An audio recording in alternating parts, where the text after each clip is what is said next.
Mabuti pa itong si Congressman Marcoleta, mga kababayan May common sense kung kailan dapat magbigay ng ayuda. Hindi kagaya nitong ginagawa ngayon ni Tamba na kung sino-sino na lang, mga kababayan, ang pagbibigyan. Ayuda sa kapos ang kita. Kapos ang kita. Hindi nga nila na-define, mga kababayan, kung sino yung kapos ng kita. Dahil pwedeng kahit sino ay kakapusin ng kita, mga kababayan. Kahit na nga siguro tayo, o ikaw, ako. Dahil hindi natin na-manage ang mabuti ang ating budget. Dahil sa mga parcel, Lazada at Shopee. Kapos din ang ating kita. Pwede na rin tayong makahingi ng ayuda. Tapos, mga kababayan, kapag may dumating na sakuna, walang maibigay na ayuda dahil ang sabi nila, ang pera ubos na. Kaya yan ang tinutumbok ni Marcoleta, mga kababayan. Hindi masama ang ayuda, pero ang dapat sana, proper timing. Kailan ka dapat magbigay ng ayuda? Katulad kung mayroong sakuna, bagyo, baha, etc. mga kababayan. Di ba natatandaan nyo? Lately lang, binagyo ang Luzon at Kabikulan, mga kababayan. Ang sabi ng ating presidente, ubos na ang ating budget para sa pang-ayuda. Tapos sinatamba, andun sa Mindanao na migay-migay, mga kababayan, ng pera. Yan ang tinutumbok ni Marcoleta. Panoorin niyo po. Kayo ba'y pabor niyo sa ayuda na yan, Congressman? Ayuda. Alam mo, Melo, Weng, Joel, ang ayuda talagang kailangan ng tao doon sa tamang pagkakataong dapat mong ibigay. Correct. Tamang pagkakataon. Halimbawa, nagkaroon ng kalamidad. Na-displace yung tao.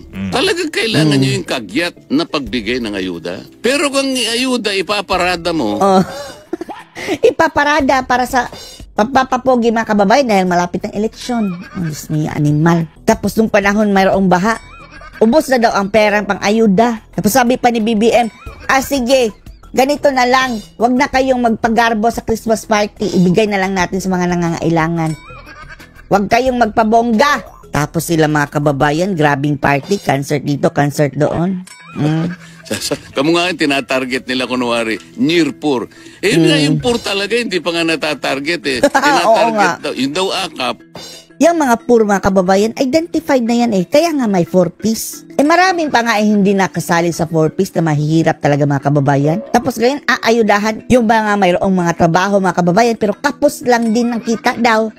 Dahil eleksyon, ay ayuda para sa kapos sa kita. Weng, tatanungin kita. Sino ba sa atin ang hindi kapos sa kita? Abay, lahat tayo. Paano mo i-determine? Pumunta sila sa isang komunidad. Pinalinya nila yung mga tao, grupo ng mga tao. Itong mga taong ito kanya'y kapos sa kita. Paano mo nalaman na sila lang ang kapos sa kita? At wag na kayo magtaka, mga kababayan, kung humarurot pataas ang presyo ng mga bilihin. Dahil din dyan sa mga ayuda-ayuda, mga kababayan. Dahil katumbas din yan sa pag-iimprenta ng pera. Relative yun Ako pwede akong kapusin din sa kita.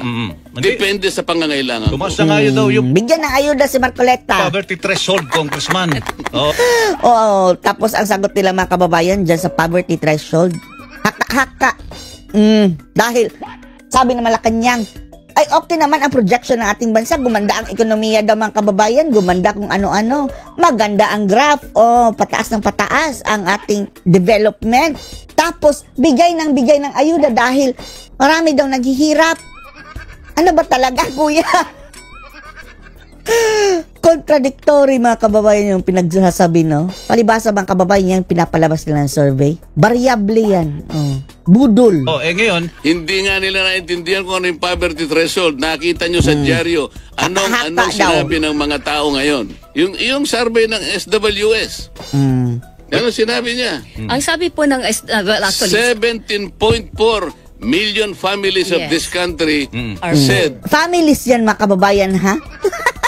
Kung ang member ng isang pamilya 5, 17 times 5, ang dami. We are poor. We feel we are poor. So kayo sa Kongreso, sabi ni Gadon, haka-haka. gagawa ba kayo ng batas? At yan naman ang kanilang pinagbabasehan, mga kababayan, sa pamigay-migay ng ayuda. One time, Smio, anong epekto niyan? Wala na nga infrastructure, mga kababayan, dahil namigay na ng ayuda. Bakit hindi nyo na lang pagbasihan yung data ng Malacanang na ang sabi, maganda na ang projection ng ating bansa? Alin ba ang totoo? Wait, Ha? pero meron na Magna Carta for the Poor. At isa kayo Kaya, sa may akda tanungin nito. mo ako doon sa Magna Carta of the Poor. Oh, in fairness, mga kababayan, si Marcoleta ang may akda ng Kaya Magna nga, Carta Tatanungin for kita the dyan. Poor. Oh. Tatanungin kita dyan. For the Ang poor na Magna dapat. Carta of the Poor, meron siyang 5 karapatan na para sa mahihirap. Una, yung Para sa karapatan niya mahirap. sa pagkain, karapatan sa gamot, karapatan sa pabahay, Paano na yan? Karapatan sa gamot, tapos ang PhilHealth natin, hindi nga binadgetan. karapatan sa edukasyon, at karapatan sa hanap buhay. Tapos, karapatan sa pabahay. Nagyabang si BBM, mga kababayan, na 1 milyon kada taon ang ipapatayo ng pabahay. 3 taon na, mga kababayan, hindi pa nakaabot ng 1 milyon pabahay. Mga 200,000? Hindi pa nga umabot ng 500,000 siguro ang napagawa. Nauna ang yabang, mga kababayan, kasi Yung 5 basic na karapatan ng mahirap. Karapatan sa murang bigas. Paring Joel. Oo nga, yung Magbigas murang na tayo. bigas. Alam mo ba yung kaya nagtagal? Sabi ko, lagyan nga natin ng konting ngipin kasi merong provision doon. Halimbawa, merong lumapit na isang mahirap, marginalized. Kahit anong opisina kasi kaya niyang lapitan. Pumunta yan, mga kababayan, ang sinasabi ni VP Sara Duterte, na ang mga mahirap, hindi yan nagmamatter sa kanila kung anong opisina, basta ahensya ng gobyerno, lumalapit talaga yan sila. Kagaya na lang ng mga satellite offices ng Vice President. Mayroon talagang lumalapit dyan na nangangailangan. Yan ang dapat bigyan ng ayuda, mga kababayan. Anong ginawa nila? Tinanggalan nila, mga kababayan, ng pondo si VP Sara na pang-ayuda. Hindi nga parang ayuda dahil nababadshot na ang ayuda, mga kababayan, na tawag Dahil binaboy nitong si Tamba, assistance, mga kababayan. Medical assistance, burial assistance. Tapos mayroon pang mga dilawan, mga kababayan, mga luyalustay na nagsabing, bakit daw may burial assistance si VP Sara? Naging suporterero ba daw siya? Animal. bawa sa mayor. Mayor, pwede po ba kung makahingi po ng wala lang po kami talaga itong araw na ito, gipit na kayo. Kailangan gumawa ka po ng paraan kahit ano yun. Tama. Kapag may lumalapit sa inyo, mga kababayan, mga politiko, kahit wala kayong pambigay, tulungan nyo naman. Samahan nyo lang doon sa DSWD o sa mga ahensya, pwede makatulong sa kanila. Hindi lang yung itsapwera dahil wala akong pera, hindi ko naman trabaho yan. Naging public servant ka pa. Kasi pumunta sa iyo Hindi mo pwedeng tanggihan. Hindi mo siya pwedeng tanggihan. Kaya naglagay ako ng doon na hindi ka pwedeng tumanggi. Gumawa ka ng paraan kahit pa paano maibsan. Maring hindi mo... Pero kung mayroon namang mga humihingi, mga kababayan, ng tulong, if possible, wag nyo namang sugurin sa bahay yung hating gabi o ganyan. Kawawa din naman.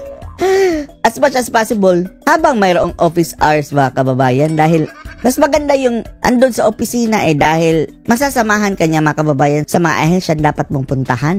Hindi mo lahat maibigay niya. Pero wag siyang uuwi nang hindi lang siya nabigyan ng kahit ano. Akalain mo, nagdebate pa kami ron. Sabi niya, Dante, napakahirap ng isip-isipin mo naman. Tayo ngayon ang gigisain, tayo ngayon ang ilalagay. Isip-isipin, magkaroon tayong pananagutan. Dapat lang. Public servant ka Hindi naman ibig sabihin sarili mong pera. Samahan mo lang. At dahil mayroon lang yung batas, mga kababayan, Magna Carta for the Poor, siguradong mababadgetan yan. Gumawa kayo ng paraan dyan na sa inyong lugar, mayroon talagang pondo para doon sa mga nangangailangan. Not necessarily, mga kababayan, na galing sa sarili mong bulsa dahil minsan din, mga kababayan, kawawa din itong ating ilang mga politiko dahil ang tingin ng tao sa kanila, mga kababayan, cash bank. Ilan lang naman ang may hawak ng pondo dyan sa local. Yung mayor lang naman, mga kababayan, ang talagang mayroong hawak ng pondo. Itong mga vice mayor, mga councilor, sweldo lang po ang nakukuha nila. Ganon din sa barangay. Pero hindi po ibig sabihin, mga kababayan, natatanggihan mo. Samahan mo. Samahan mo. Kung saan siya pwede Naman pumunta. dyan, pagkatapos ng masusing pag-imbestiga na hindi mo man lang hinarap yung tao, talagang mananagot ka. Ayaw nila magkaroon ng pananagutan Doon kami nagtagal Okay. In short, hindi Magna Carta for the Poor. Umabot po yan ng 15 years, mga kababayan, bago na-implement. Pero hanggang ngayon, mga kababayan, ewan lang natin kung talagang fully implemented na dahil yung IRRA, Implementing Rules and Regulations, parang mayroon pang kailangang finalize. Ano masasabi niyo dito, mga kababayan? Na mabuti pa itong si Marcoleta, alam kung kailan magbigay dapat ng ayuda kapag mayroong pangangailangan. Hindi kung basta-basta na lang dahil mayroong halalan. Anong masasabi niyo dito? Post your comments below.